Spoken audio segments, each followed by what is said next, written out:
اور اسی لیے یہ جو آج کل ملک بینک کا جو شوشہ چھڑا ہوا ہے اور سوشل میڈیا پہ بہت زیادہ سرکولیٹ کر رہا ہے اور لوگ اس کے بارے میں بہت زیادہ کنفیوز ہیں، تو اسی کے بارے میں آپ کو بتاؤں کہ جس طریقے سے آپ نے اگر عورتوں کے خواتین کے دودھ کو جمع کر لیا، آپ نے سٹور کر لیا، آپ نے سیو کر لیا، آپ نے فریز کر لیا، تو اسی طریقے سے جب آپ کسی بچے کو دیں گے تو ہاؤ ٹو آئیڈینٹیفائی کہ یہ بچہ جو ہے یہ اس بچے مدر کا دودھ پیا ہوا ہے، اس عورت کی اب پتہ نہیں وہ عورت کہاں ہے، کس طریقے سے اس کے کتنے بچے تھے، اس کے کتنے شوہر کے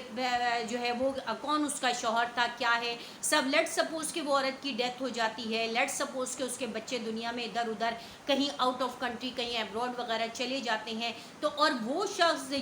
وہ بچہ یا وہ بچی جس نے اس عورت کا دودھ پیا ہے، اگر وہ بھی وہیں تک پہنچ جاتے ہیں ابراڈ، جیسے ہائر اسٹڈیز کے لیے جایا جاتا ہے اور وہاں جا کے وہ آپس میں ایک دوسرے کو دیکھتے ہیں، پسند کرتے ہیں اور شادی پہ بات آ جاتی ہے، تو اس کے یہ تو مطلب رضاعت کے رشتے سے تو وہ اس کا کیا ہے، بھائی ہے یا بہن ہے. تو اب یہ رضاعت کا جو رشتہ ہے وہ کیسے اس کو پتہ چلے گا کہ یہ میرا بھائی اور بہن ہے، کیونکہ اس کو پاس تو کوئی پروف ہی نہیں ہے.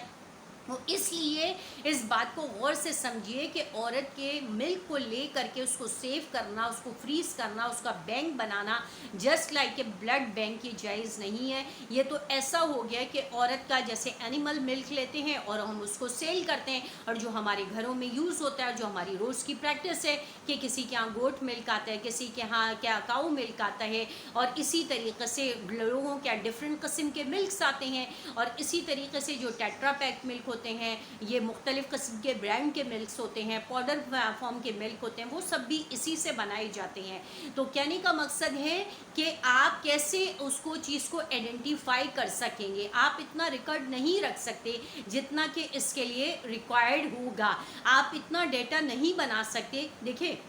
بلڈ دینا ایک الگ میٹر ہے اور ملک ایک الگ میٹر ہے. ملک کا تعلق، ملک کے پینے کا تعلق جو ہے وہ نکاح سے اور حرمت کے رشتوں کو ثابت کر دیتا ہے کہ اگر آپ نے کسی کا ملک پی لیا ہے، سک کر لیا ہے، تو وہ کیا ہے، اگر وہ اس سے پہلے آپ کے لیے اسٹرینجر ہیں، وہ آپ کی کزن ہیں، وہ آپ کی نیبر ہیں، لیکن اب چونکہ ملک کے بعد وہ کیا ہو گئے، وہ آپ کے رضاعت ہو گئے، آپ کے بھائی بہن، آپ کی وراثت، ہر چیز میں وہ آپ کے شیئر ہولڈر ہو گئے. تو اس لیے آپ کو اس چیز کا بہت زیادہ خیال کرنا ہے، بہت زیادہ اہتمام کرنا ہے کہ آپ نے اس چیز کو نہیں سوچنا ہے کہ یار ہم نے کیسے کرنا ہے، کیا کرنا ہے.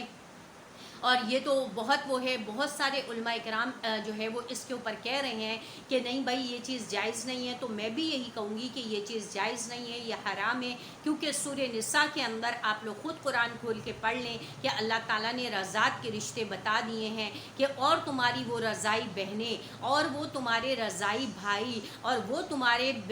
رضائی بیٹے، اور وہ تمہاری رضائی بیٹیاں، وہ تمہارے منہ بھولے بیٹے، وہ تمہاری منہ بھولی بیٹیاں، وہ تمہاری منہ بولی بہنیں، وہ تمہارے منہ بولے بھائی. تو اس کے بارے میں اللہ تعالیٰ نے کھول کھول کے بیان کر دیا ہے کہ یہ تمہارے محرم ہیں، یہ تمہارے محرم ہیں، ان کے ساتھ نکاح جائز نہیں ہے، ان کے ساتھ نکاح جائز نہیں ہے. تو پھر آپ کیسے کہہ سکتے ہیں کہ آپ نے جو ملک کو سیو کیا ہے، جو ایک بینک بنائے، جو ایک جگہ آپ اس کو کلیکشن کر رہے ہیں، تو یہ کیسے مطلب اس بات کو آئیڈینٹیفائی کر سکے گی کہ یہ جو ہے وہ اس عورت کا بچہ ہے، یہ اس کے بہن بھائی ہیں، یہ اس کے وہ ہیں. اس میں تو بہت زیادہ کنفیوژن، بہت زیادہ کمپلیکشن ہو جائے گی. تو اس بات کو سمجھیے، یہ ایک طریقے کی جسٹ جو ہے وہ ایک سیلنگ ہے کہ اب ہمیں کچھ نہیں ملا تو ہم نے کہہ دیا کہ چلو اب عورتوں کا دودھ بیچنا شروع کر دو اور عورتوں کو اتنا ڈی ویلیو کر دو کہ جسٹ لائک اے اینیمل.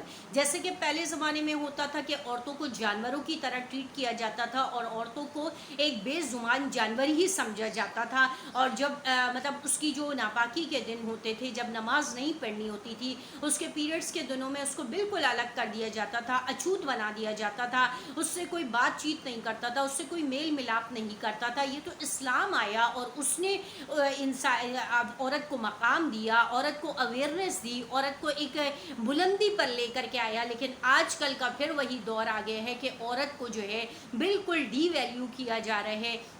عورت کی کوئی ویلیو نہیں ہے اور اب کچھ نہیں ملا تو عورت کے ملک کا کاروبار شروع کیا جا رہا ہے، تو یہ بہت غلط ہے، بہت ناجائز ہے۔ اس کے اندر معاشرے میں، سوسائٹی میں بہت بگاڑ پیدا ہوگا، اور جو ہے وہ آپس میں حرمت کے رشتوں کی، نکاح کے رشتوں کی تقدیس اور تعظیم ختم ہو جائے گی، اور ہم نہیں آئیڈینٹیفائی کر سکیں گے کہ کون کس کا بھائی ہے، کون کس کی بہن ہے، کون کس کی بیٹی ہے، کون کس کا رضائی باپ ہے، کون کس کی رضائی ماں ہے۔ تو برائے مہربانی اس چیز کو سمجھیے، اس کی لاجک کو سمجھیے۔ یہ ایک ایسا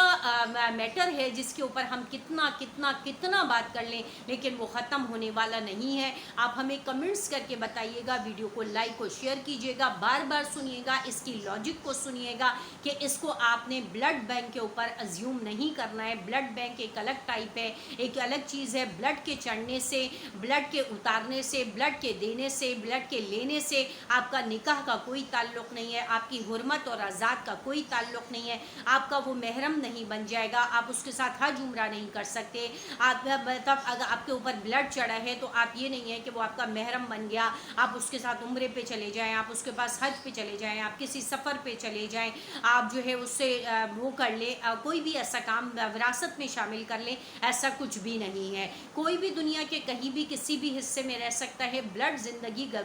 بچانے کے لیے ہو سکتا ہے، لیکن دودھ جو ہے وہ زندگی بچانے کے لیے نہیں ہو سکتا۔ دودھ اس سینس میں نہیں ہو سکتا کہ عورت کا ملک ہی ضروری نہیں ہے، اینیمل ملک جو ہے وہ بھی آپ جو ہے وہ بچے کو دے سکتے ہیں۔ اگر at the time of death جو ہے وہ اگر بچے کی ڈیلیوری کے ٹائم پہ اگر اس کی مدر کی ڈیتھ ہو جاتی ہے، کوئی ہیلتھ ایشوز ہوتے ہیں، تو آپ بچے کو اینیمل ملک دے کر کے بھی آپ اس کو جو ہے وہ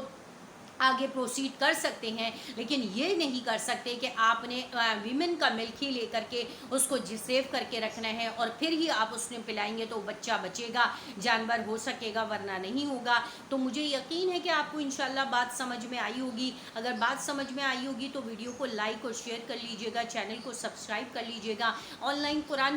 پڑھنے کا، پڑھوانے کا اگر کوئی موڈ ہو تو ای میل کر دیے گا، کمنٹس کر دیے گا، ہم انشاءاللہ آپ کو خود ریچ آؤٹ کر لیں گے۔ اپنا اور اپنے اطراف کے لوگوں کا بہت زیادہ خیال کیجیے گا اور آسانی پیدا کیجیے گا، اور ہمیں بھی اسی کے ساتھ اجازت دیں۔ وآخر دعوانا الحمد للہ رب العالمین۔ السلام علیکم ورحمۃ اللہ وبرکاتہ۔